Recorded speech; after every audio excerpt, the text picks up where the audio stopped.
This is Sally welcoming you to the 2125th edition of the Enfield Talking newspaper, Dateline 7th of December 2017. The readers this week are Joan, Geoffrey and Phillip, with Robin on the controls. The editor was Phillip, and the production and distribution team is Peter and Sandra.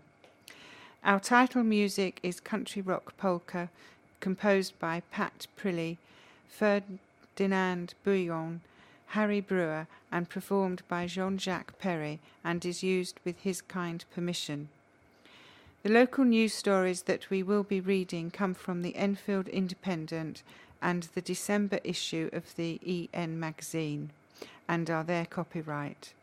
The events information has been collated by us from other sources. The lead story this week, £2 million cyber fraud. Before the news, we have one or two special news items and notices. First, the sunrise and sunset times for the week beginning 11 December are sunrise 7:52 a.m, sunset 15:51. Do get in touch with us to share your own news and special announcements. We love to hear from you.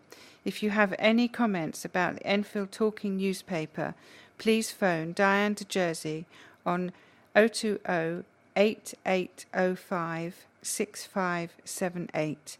She is your listener's representative and will be pleased to help you. Now Joan will read the first item of local news. 2 million cyber fraud. Gang jailed after infecting bank's customers with virus. A Russian cyber criminal gang have been convicted of infecting a bank's customers' computers with a virus to steal more than £2 million. Vulgar Milachov, who operated out of his home in King's Road, Tottenham, before he moved to Berkeley Gardens, Enfield, was jailed for 9 years. The 37-year-old and his gang were also convicted of money laundering in relation to distributing the money that was stolen. The fraud worked by infecting personal and business computers, which were monitored by the criminals to harvest passwords and personal information. This then allowed them to gain access to online bank accounts. They transferred the money to their own mule accounts and then had that stolen money transferred abroad to Azerbaijan, Romania, and the Ukraine by wire bank transfer. The banks were forced to reimburse the individual victims, who were mostly businesses. The gang attempted to obtain £2 million from 3 companies, although the actual amount lost was £1.8 million. Another 33 companies were also targeted, with a random sample of 7 showing another £103,163 stolen. The conspiracy was uncovered when the fraudulent transactions were detected and the mule accounts identified. Conspirators had withdrawn stolen money from accounts in their own names. They were caught on Money Exchange Bureau CCTV footage, acting suspiciously and buying foreign currency with the stolen money. A clearer picture of the criminality was known after computer equipment was later seized and analysed from the arrested men. Vulgar Molachov, also known as Nazim Radimov, was the last to admit his role in the conspiracy and is the most prominent member of the gang to be prosecuted. He was convicted of conspiracy to defraud and money laundering at Southwark Crown Court on September the 29th, when he pleaded guilty. He received 9 years imprisonment for money laundering and 9 years imprisonment for fraud, to be served concurrently. 2 other members of the gang, Aishan Valera Zov, 31, Aslan Georgov, 30, were sentenced to a total of 7 years each at Southern Crown Court in July 2016 after admitting their involvement in the fraud and pleading guilty at a late stage in the proceedings. Riaz Jakura of the London CPS Complex Casework Unit said, "This was a sophisticated and organised cyber fraud. Our prosecution included evidence of internet chat logs, mobile phones with the conspirators' numbers stored on them, evidence of wire money transfers by the gang, and forensic analysis of how the stolen money was distributed. The impact on businesses and banks was significant due to the amount of financial loss and breaches of online security." Helping the homeless in 2017 and beyond is the headline of an article about Todos. I quote, "This year has been an amazing year for Todos Together UK. 2017 has seen Billy and his team putting on numerous events locally to not only raise money, but awareness as well for the homeless.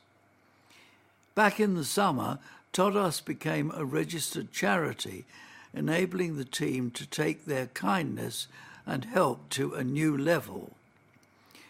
Todos was started a few years ago by Billy, a local teacher, after he and his brother started helping people around North London who were living on the streets.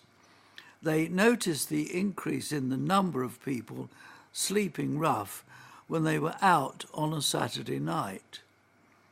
Billy recalled from those early days, "In the beginning, myself and a group of friends were doing regular trips into central London to drop off packages which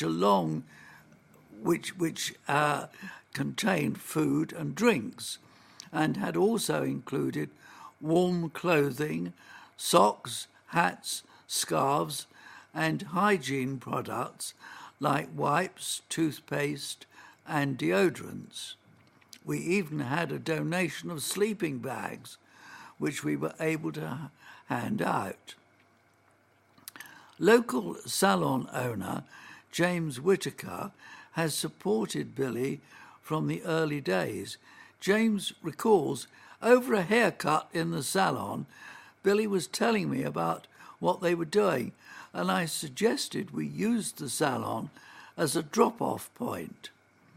This started as our Christmas appeal 2 years ago, and we have continued throughout the year to collect for Todos. This time of year, there's always an increase in donations, particularly with the cold weather starting. As well as clothing and sleeping bags, items such as toiletries are much appreciated and very well received by those called by the outreach posts. Todos have an outreach at King's Cross every Wednesday and now in Enfield Town on a Monday. With the recent purchase of a van, it has now made it possible to hand out more items. Storage, though, is always a problem with the donations. If anyone has an empty garage or lock-up which they're willing to let Todos use, it would be most welcome. James, the salon owner, says awareness for the problem of homelessness has changed dramatically through the work that Todos have done. I've noticed how people's views have changed regarding this issue. People now realise that a series of misfortunes can leave you with no roof over your head and can affect anyone from any background. This Christmas, please spare a thought for those less fortunate. £5 spent in the pound shop on toiletries will make such a difference. If you get a new coat or jumper, please drop off your old ones at the salon. We take donations all year long. Get exploring in Enfield. In time for Christmas, the Enfield Society have launched the Enfield Book 2017, a Young Explorer's Guide. It's an updated and revised edition of the one published 25 years ago. The book covers all parts of the borough of Enfield and aims to stimulate young people to take an interest and pride in their local heritage. There are chapters on the history of the area, the new river, industry, tree spotting, the poor in bygone days, the countryside, and transport. The book also lists places to visit, conservation areas, and famous people associated with Enfield. There are pictures to colour and a quiz. A complimentary copy will be sent to every primary and lower secondary school in the borough, as it's hoped it may be of interest to those teaching the local history element of the national curriculum. The price of the book is £6, and copies are on sale at Waterston's Bookshop in Church Street, Enfield, from now, early December, and then from other sales outlets, including the 40 Hall Shop and 40 Hall Farm Shop. It can also be ordered by post from the Enfield Society, 2 Parsonage Lane, EN2 OAJ. Recycling and bin collections over Christmas and the New Year. If your collection is usually on Monday the 25th of December 2017, it will be Wednesday the 27th of December 2017. If your collection is usually Tuesday the 26th of December, then it will be collected on Thursday the 28th of December. If your bin is usually collected on Wednesday the 27th of December, then it will be collected on Friday the 29th of December. If your bin is usually collected on Thursday the 28th of December, then it will be collected on Saturday the 30th of December. If your bin is usually collected on Friday the 29th of December, then it will be collected on Sunday the 31st of December. If your bin is usually collected on Monday, the 1st of January 2018, it will be collected on Tuesday, the 2nd of January 2018. If your bin is usually collected on Tuesday, the 2nd of January 2018, it will be collected on Wednesday, the 3rd of January 2018. If your bin is usually collected on Wednesday, the 3rd of January 2018, it will be collected on Thursday, the 4th of January 2018. If your bin is usually collected on Thursday, the 4th of January 2018, it will be collected on Friday, the 5th of January 2018. And if your bin is usually collected on Friday, the 5th of January 2018, it will be collected on Saturday, the 6th of January 2018. The Barrowell Green Recycling Centre will be closed on Monday the 25th of December 2017 and Tuesday the 26th of December 2017, and also on Monday the 1st of January 2018. Christmas tree recycling. If you receive a gardening recycling collection, your tree should be put out for collection with your garden waste on your usual collection day. All decorations, pots and turf must be removed from your tree, as these can't be recycled. If your tree is taller than 6 foot, you will need to cut it into smaller pieces for collection. Until Sunday, the 7th of January 2018, tall trees can also be taken to Albany Park, Arners Park, Broomfield Park, Berry Lodge Gardens, Bush Hill Park, Durance Park, Grovelands Park, Jubilee Park, Oakwood Park, Pims Park, Tottenham Hall Sports Ground, Town Park or Trent Park. Trees must be left inside the park gate for collection by staff. After the above date, trees can be taken to Barrowell Green Recycling Centre. Say hello to an elderly neighbour. A charity helpline was so inundated with calls from vulnerable and isolated older people last Christmas, it struggled to answer more than 5,000 due to a lack of funding. 1 million pensioners admitted feeling lonely over the Christmas period due to living alone or having no one to talk to. The Silver Line helpline receives an average of 10,000 calls every week from vulnerable and isolated older people, a number which increases over the Christmas period. It has received more than 1.6 million calls since it started operating 24 hours a day, 7 days a week in 2013. To raise awareness of the helpline's plight, Content and Media Agency 72 Point has launched a campaign to help the Silver Line answer every single call this year. They have created a video to encourage people to connect with others and start a conversation before it's too late. Nina Gopal, Director of Fundraising at the Silver Line, said, "We're a relatively new organisation and entirely charity funded. Every £5 enables us to answer a call from a vulnerable and isolated older person who needs to hear a friendly voice. This video shows the difference a phone call can make. The Silver Line is there when all other services have closed down for Christmas. 68% of callers contact the Silver Line because they feel lonely or isolated, with 90% living alone. More than half have no one else to speak to. 72 Point Managing Director Chris Farrow added, "I'm incredibly proud that 72 Point are helping this worthy charity. The plight of lonely older people at Christmas is desperately sad. If this video does anything to alleviate this, then that would be excellent. The video can be viewed on YouTube. Start a conversation this Christmas."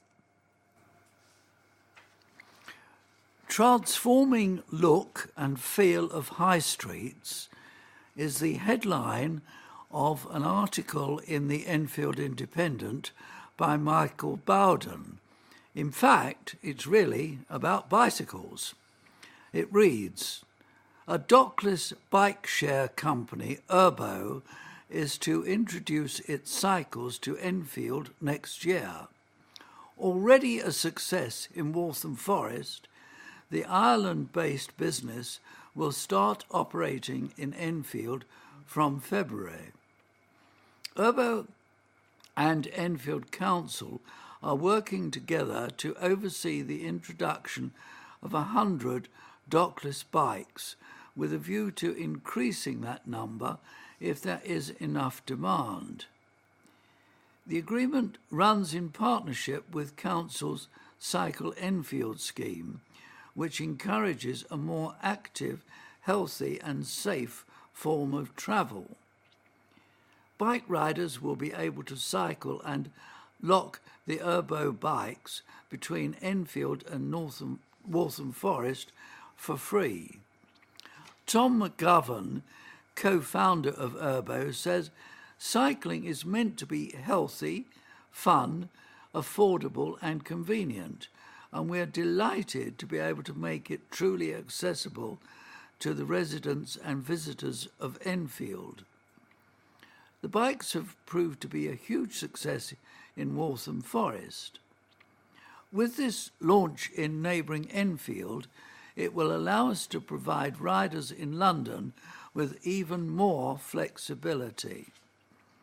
The council has been pioneering the Cycle Enfield initiative, which really strikes a chord with Urbo's values for healthier citizens and better cycling infrastructure, and we are thrilled to support the scheme.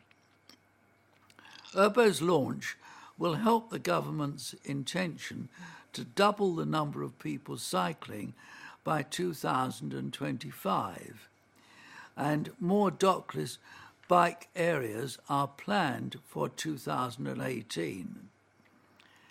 Councillor Daniel Anderson, Enfield Council's Cabinet Member for the Environment, says this partnership with Urbo is fantastic news for Enfield's residents. We are already transforming the look and feel of Enfield's high streets and town centres, and by having a readily accessible supply of hire bikes available, this will go a significant way towards achieving Cycle Enfield's main aim of increasing cycle participation in the borough. Urbo bikes do not require a specific place to be locked. They're digitally operated and can be located using a smartphone app. Bikes have smart lock technology and built-in GPS. And I've got a story about a very interesting art exhibition which is at the Dugdale Centre until Saturday, the 16th of December. And it doesn't actually say, but I'm sure if you go along, someone will be there to help describe the art to you. An art exhibition showcases the work of a group of women who've taken up art therapy offered by a cancer support charity. The free exhibition, entitled Our Cancer Journey, a Helen Rollison Cancer Charity exhibition, runs from Tuesday the 5th of December to Saturday the 16th of December at the Dugdale Centre in Enfield. Zore Moftizadeh, a client of the Helen Rollison Cancer Support Centre at the North Middlesex University Hospital, founded the art therapy group. Jackie Jones, one of the group's members, said, "We started our art therapy group about 3 years ago under the instruction of Zore, an artist who'd had cancer herself and painted throughout her journey. She had a dream to start an art group within the Helen Rollison Cancer Centre, which helped her at this very difficult time. Zore wanted some poetry to express her artwork, and she approached me to say something about them, so I helped her with that. We now have quite a few ladies in the group, and we all do different types of art and have learnt a great deal from Zore. People interested in joining can pop along to the Helen Rollison Cancer Support Centre between 11 a.m. and 1 p.m. on Thursdays. Alternatively, call 020 887 2408. Local NHS services opening times Christmas and New Year. NHS 111. You can call 111 when you need medical help fast, but it's not a 999 emergency. NHS 111 is a fast and easy way to get the right help and is available 24 hours a day, 365 days a year. Calls are free from landlines and mobile phones. Call 111 if you need GP out-of-hours services, urgent care, or you need information about a health issue. NHS Choices is a national NHS website that provides health information and can help you find all the health services near to you at www.nhs.uk. Pharmacy. Your local pharmacist can give you friendly expert advice about over-the-counter medicines that can help with lots of common conditions without the need for an appointment. Other services include smoking cessation and the Minor Ailments Scheme. Primary Care Access Service. If you are registered with a GP practice in Enfield or resident in Enfield but have yet to register with an Enfield GP practice, You can book an appointment with a GP or other healthcare professional on weekday evenings, weekends and bank holidays, including Christmas Day, Boxing Day and New Year's Day, at the new Primary Care Access Hub located at Evergreen Primary Care Centre, 1 Smythe Close, Edmonton, N9 OTW. Urgent and routine appointments, either same day or pre-bookable, are available from 6:30 p.m. to 8 p.m. Monday to Friday and 8 a.m. to 8 p.m. weekends and bank holidays. Booking is easy. Either contact your GP practice in the usual way and ask for a weekday evening or weekend appointment, or call the Primary Care Access Hub direct on 03000 333 666. Dental care. In an emergency, call your own dentist for an appointment, but when the practice is closed, please call NHS 111. Walk-in and urgent care centres. These centres treat most injuries and illnesses that are urgent but not life-threatening. You don't need to book an appointment. Just turn up and you will be seen promptly by either a doctor or nurse. Chase Farm Urgent Care Centre, Chase Farm Hospital, The Ridgeway, Enfield, EN2 8JL, open 8 a.m. to 10 p.m. every day. Edmonton Walk-in Centre, Evergreen Primary Care Centre, 1 Smythe Close, Edmonton, N9 0TW, open weekends and bank holidays only from 8 a.m. to 8 p.m. North Middlesex Urgent Care Centre, North Middlesex Hospital, Stirling Way, Edmonton, N18 1QX, situated in A&E and open 24 hours a day, every day. Mental health. In a mental health crisis, please call 0208 702 3800. Accident and emergency. For life-threatening illnesses or injuries, go to A&E or call 999. A&E and 999 should only be used in a critical or life-threatening situation. North Middlesex University Hospital, Stirling Way, Edmonton, N18 1QX, telephone 0208 887 2000. And Barnet Hospital, Wellhouse Lane, Barnet, EN5 3DJ, telephone number 0208 216 4600.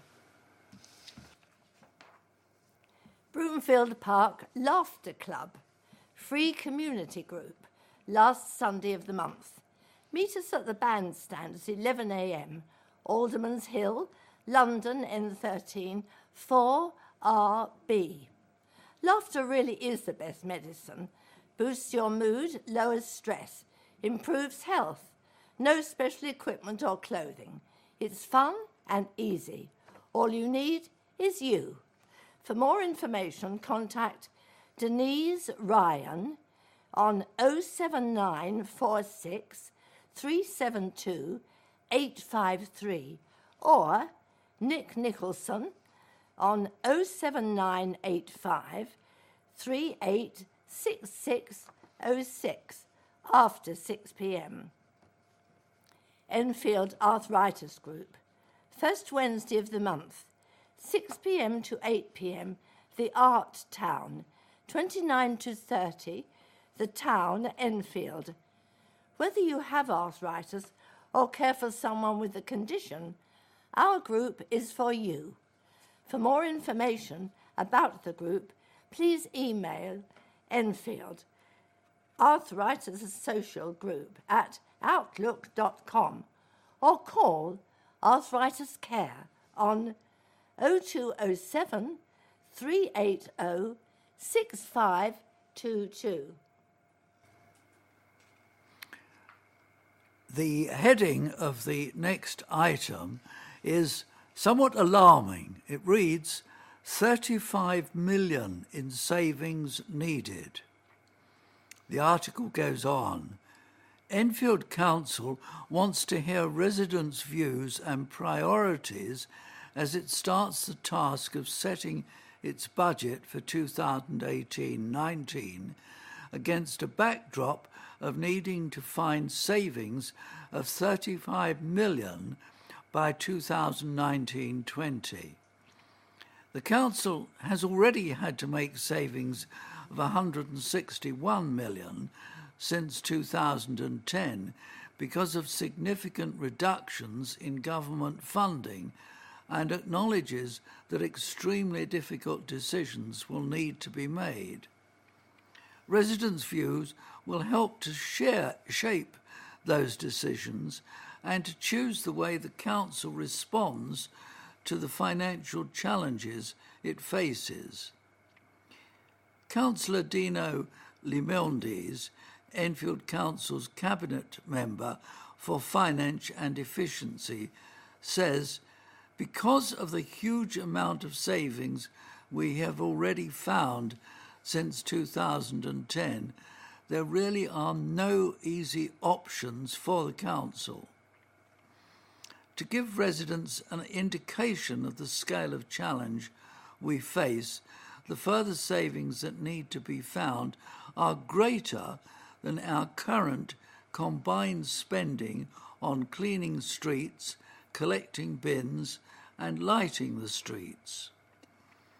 Whilst we remain committed to finding new and innovative ways of providing services to minimise cost, the cost burden on residents, the scale of the financial challenges we face means efficiencies are no longer enough.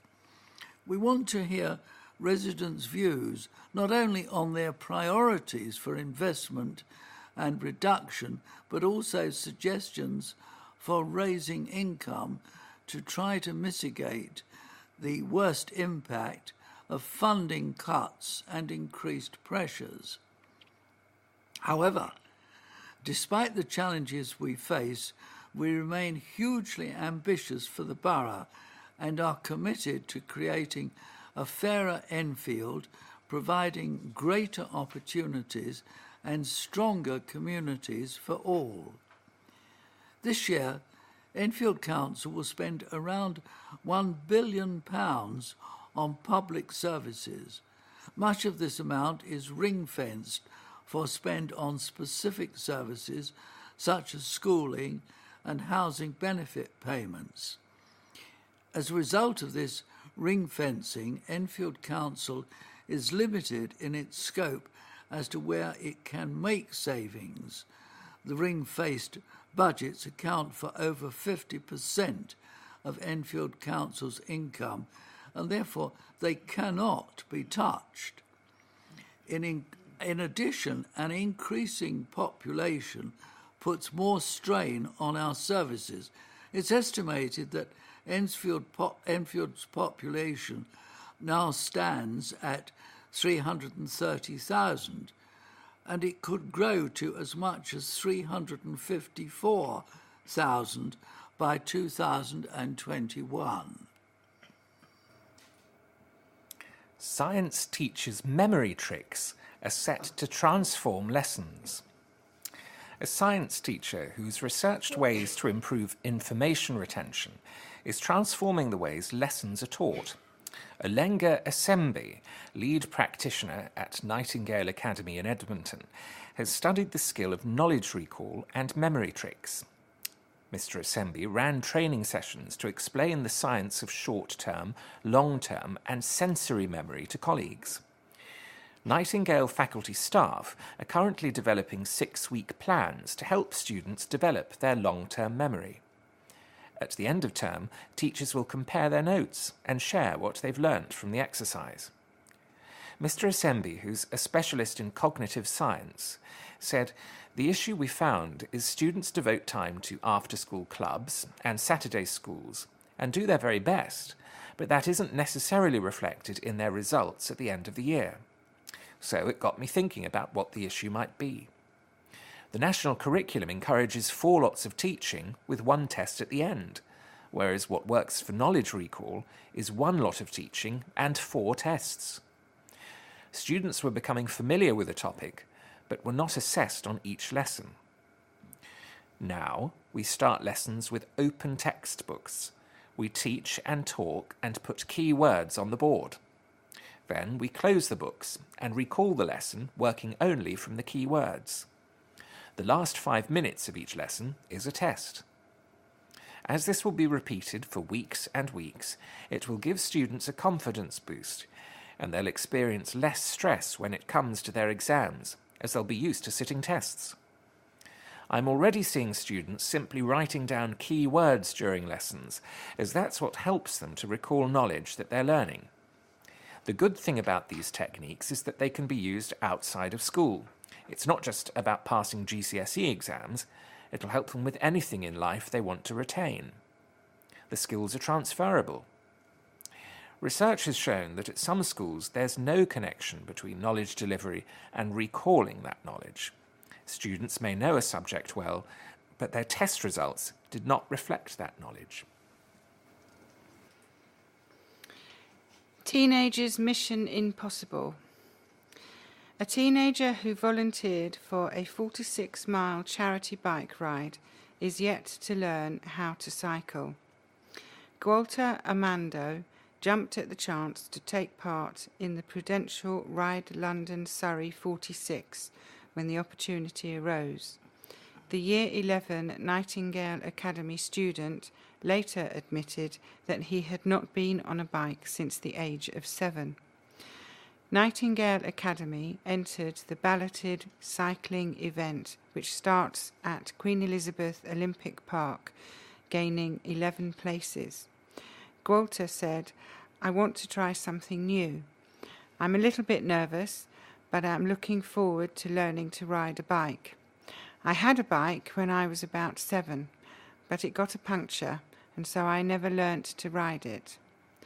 Walter Armando and his fellow riders will get a £700 bike with personal specifications, training, motivational talks and food nutrition courses. Spectators from Nightingale can watch the riders from a VIP position as they go round the course on the day. Simon Huang, a greenhouse sports coach working at Nightingale Academy, said, "This is an exclusive event. It's all part of our mission to develop our students as a whole.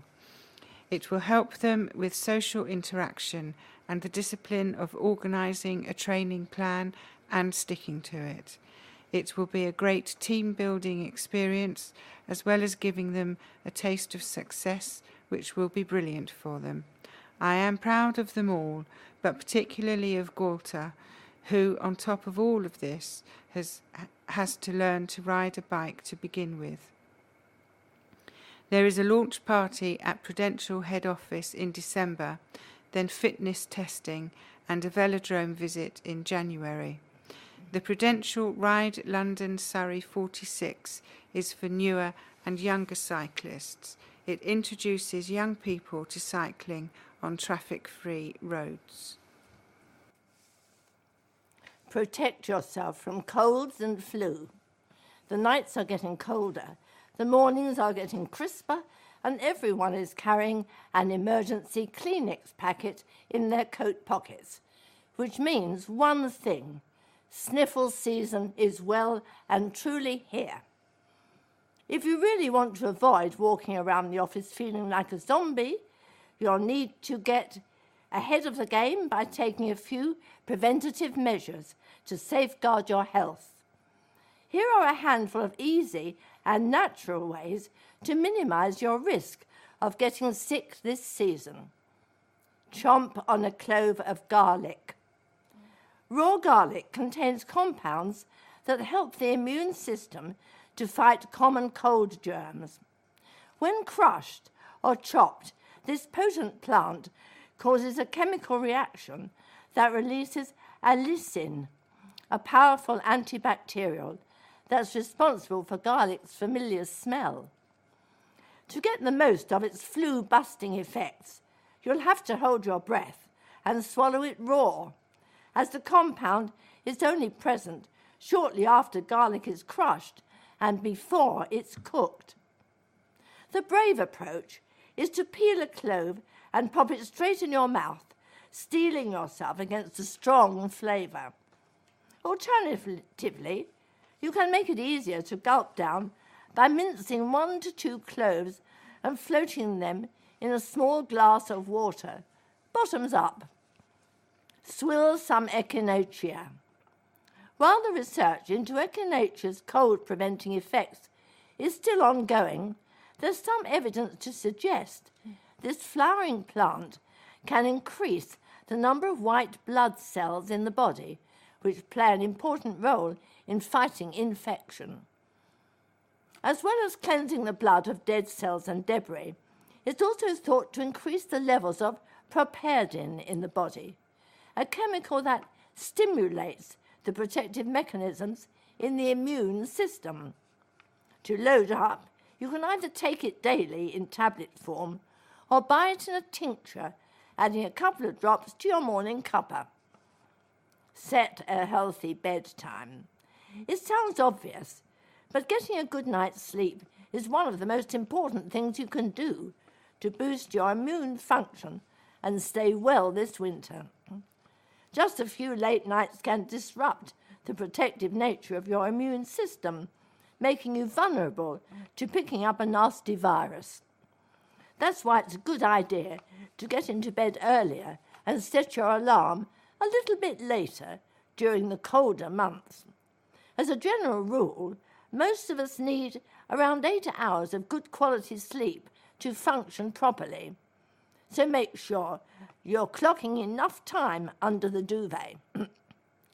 Get a dose of ginseng. This naturally derived supplement has long been taken in Chinese culture to boost immune system function and encourage overall good health. In herbalism, Siberian ginseng is thought to be particularly good for increasing white blood cells and interleukins, proteins the immune system relies on heavily. The easiest way to get a daily dose is to swallow it down in capsule form. Wash your hands regularly. The grim reality is cold germs can live on inanimate objects like door handles and light switches for hours. That means simply going about your daily routine and then touching your mouth area can expose you to a bout of cold and flu.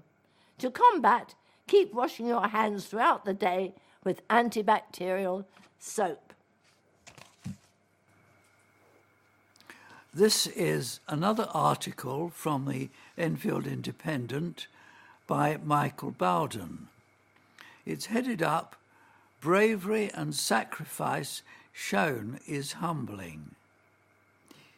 He writes, "War heroes have been remembered for their gallantry of the highest order in ceremonies to salute the centenary of the Great War. Lance Corporal John Alexander Christie from Upper Edmonton and Captain Alastair Macready Diamond from New Southgate were awarded the Victoria Cross for their fearlessness in the First World War. 2 separate special services celebrating the soldiers' achievements have been planned as part of a national campaign which will see paving slabs presented to their home boroughs. The first service and special slab unveiling was for Captain Macready Diarmid at Grove Road Open Space on Friday, December the 1st at 11 a.m. The captain was born in 1988 in Grove Road. He was awarded the Victoria Cross for the way he responded to an enemy attack on November 30th and December 1st at the Mouvres sector, France. On these 2 days, the captain led his company in a fight with the enemy, successfully driving them back, taking 27 prisoners and causing many casualties. Sadly, a bomb killed Captain Macready Diamond in battle. The unveiling of Lance Corporal Christie's paving slab is on December 6 at Pym's Park. I probably should say was on December 6 at Pym's Park. Lance Corporal Christie was born on May the 14th in 1895 in Warwick Road, Upper Edmonton.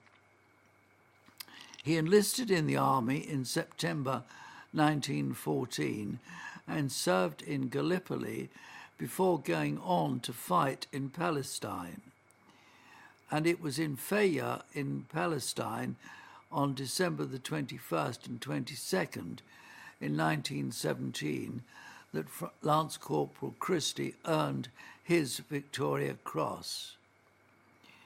When he saw that the enemy had captured a key military position and were advancing rapidly, the soldier took a supply of bombs along the communication trench to launch a personal bombing raid.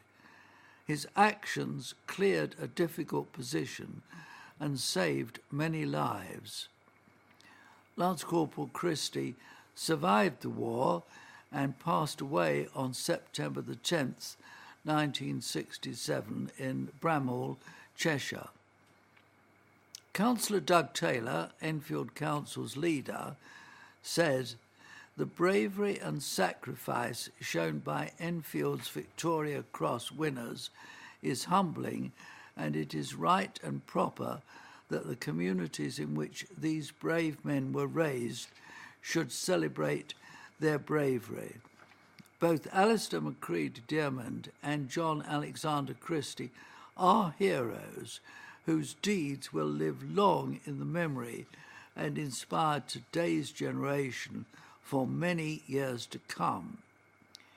We owe it to the memory of both of these heroes to work collectively as a borough and a nation towards building strong communities and lasting peace across the world where everyone can live together in harmony, so that nations no longer have to send their young men and young women to fight on foreign fields."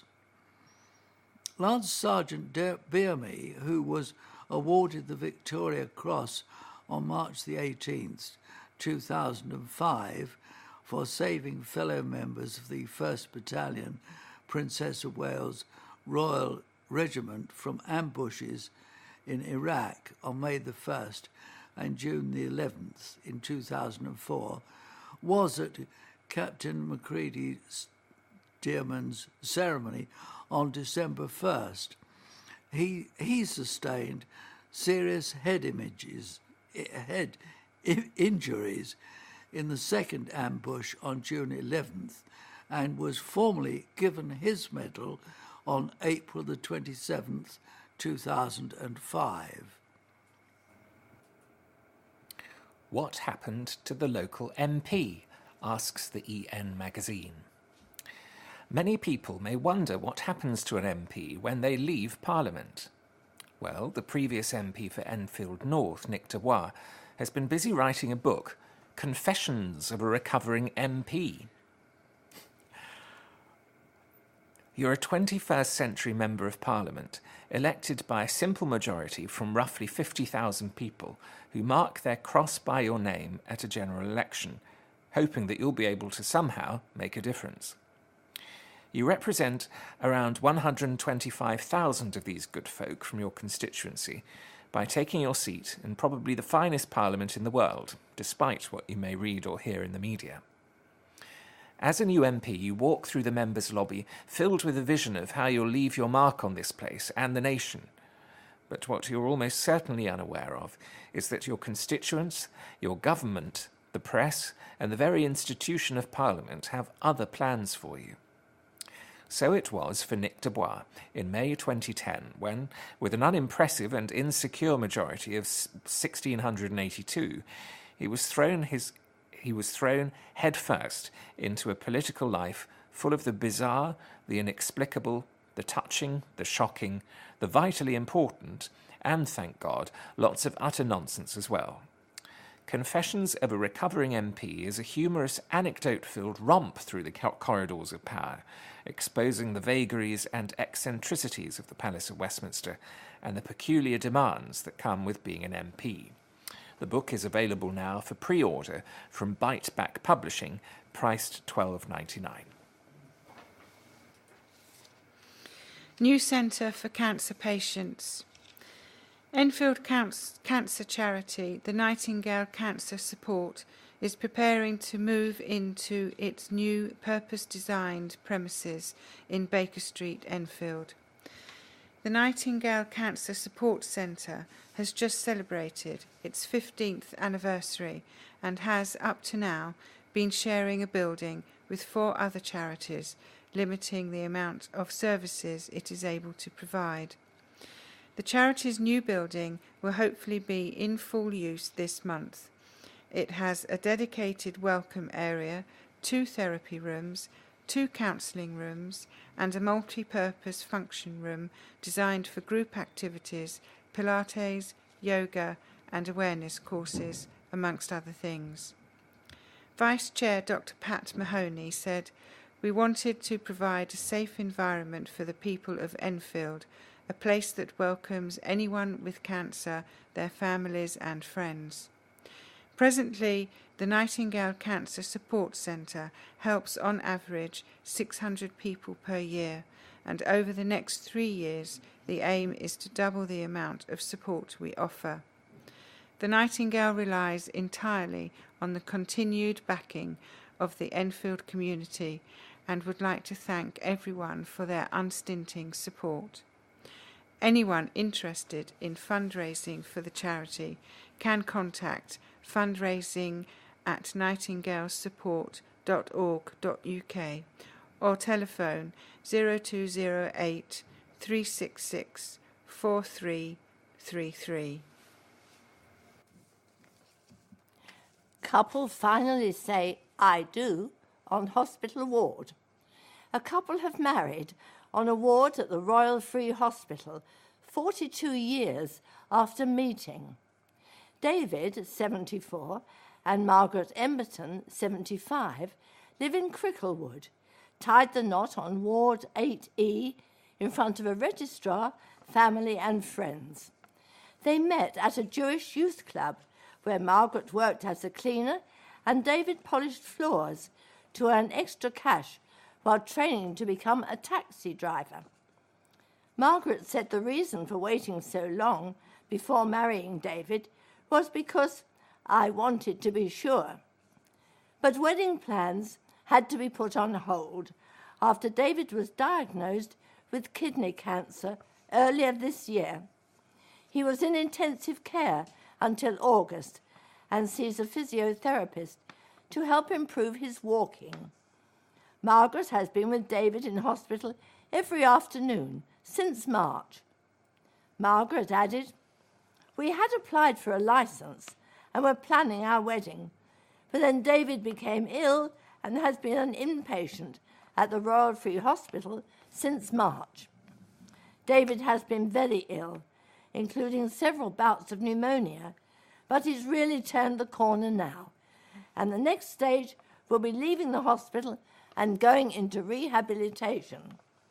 All the staff looking after him here have been absolutely wonderful. Nurses on the ward helped David with wedding plans. They measured him for his wedding suit and decorated the ward the marriage ceremony took place." Hannah Metcalf, Ward's sister, said, "We've loved helping David and Margaret plan their wedding here. We lent a hand with the paperwork involved to get a registrar, helped measure David for his suit, and staff also enjoyed decorating the room and hearing about their plans. They are a lovely couple and are devoted to each other. This is the happy ending they both deserve. Their secret to a long and happy relationship? Not going to bed on an argument and spending the occasional night out apart. The heading of another article is "People Urged to Take HIV Test Offer." It says, research has shown that a fifth of the 2,000 people who are infected with HIV in Enfield and Haringey do not know that they have the condition. Doctors from North Middlesex University Hospital are urging people to make an appointment to be tested. Tests take place at the hospital's community sexual health clinic in Burley Way, Enfield. The clinic, which opens at the Angel in Edmonton next year, will serve people from Haringey. Deputy Medical Director and HIV lead at North Middlesex Hospital, Dr. Achim Schweck, speaking on World AIDS Day on December 1st, said, "If you don't know your HIV status, please go to see your GP or drop into one of our community sexual health clinics. To learn more about the hospital's clinics, known collectively as the Enfield Community Health Clinics Organisation, visit www.echoclinics.nhs.uk. To make an appointment, call the Alexander Pringle Centre on 020 8887 4510. Gold status, reward for schools' sports plans. A total of 29 schools have been awarded gold status for giving children and teenagers outstanding opportunities to play sport. The Youth Sports Trust acknowledged each of the schools' commitment to teach at least 2 hours of PE every week. Each school has a sports council and represents the borough at either the London School Games or the London Mini Youth Games. They run sporting competitions all pupils can enter and have B, C and D teams to encourage participation. Councillor Aoife Orhan, Enfield Council's Cabinet Member for Education, Children's Services and Child Protection, said it's testament to the hard work and dedication of school staff and young people across the borough that Enfield has topped the table for participation in sport. We're committed to providing a wide range of academic and physical education for our young people to encourage them to expand their academic horizons and also adopt a healthy lifestyle in which regular exercise plays an important part. Educating our young people helps us reduce health inequalities through effective partnership working and reaps benefits for years to come. We want to encourage good habits at an early age, and it's fantastic that our schools are amongst the most effective in the country at promoting healthy lifestyles and the importance of being active through sport and physical exercise. A staggering 93% of our schools have been rated as good or outstanding by Ofsted, and parents can be assured that wherever they send their children in Enfield, they'll receive a first-class education that will equip them with the skills to achieve their goals. Awards are given to the number of sports competitions schools enter throughout the year and their commitment to a high standard of PE. Schools apply for a bronze, silver or gold kite mark. The government-led awards scheme launched in 2012 and rewards schools for their commitment to the development of competition in their school and community. A school games mark application asks 4 sets of questions: participation, how many young people at the school are being engaged in sporting activity; competition, how many different sports are being played and how many competitions are entered; workforce, how many pupils are involved in leadership activities alongside taking part in competition; and clubs, how many local links the schools have with clubs or establishments from the area. We have reached the end of our programme for this week. Thank you for listening. So from the team of Joan, Geoffrey, Phillip and Robin on the controls, it's goodbye. Please remember to turn over the address label in your postal packet. Put the memory stick into the packet in a closed position and return it to us as soon as possible in readiness for the next edition. Don't forget you can call Diane de Jersey regarding any help you may require in connection with Enfield Talking Newspaper on 0208 805 6578. Coming up next, the latest news and information for the Greater London area from InfoSound. The Enfield Talking Newspaper will be with you again in 1 week's time.